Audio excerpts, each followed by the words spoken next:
ঘোষণাকে ইতিবাচক হিসেবে দেখছে দল, কিন্তু দাবি না মেনে নির্বাচন দিলে আন্দোলনে নামতে বাধ্য হবে জামায়াত।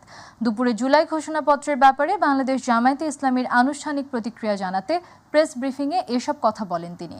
ডাক্তার তাহের আরও বলেন, জুলাই ঘোষণাপত্র অসম্পূর্ণ এবং অস্পষ্ট থাকায় আহত শহীদ পরিবারের মাঝে উৎকণ্ঠা কাজ করছে, যেটি গণ আকাঙ্ক্ষার পরিপন্থী। তিনি বলেন, অতি শীঘ্রই জুলাই সনদকে আইনগত ভিত্তি দিতে তার আলোকে নির্বাচন নিশ্চিত করতে হবে।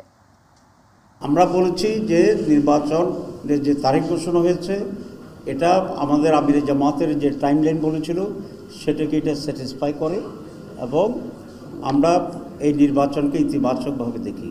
কিন্তু নির্বাচনের আগে আমরা যে কয়েকটি দাবি দিয়েছি এই দাবিগুলো পূরণ হওয়া অপরিহার্য। 3টি অল্টারনেটিভ কথা বলেছি এবং যেগুলো আইন কভার করে। এর ভিতরে আমরা তো বলেছি এলএফও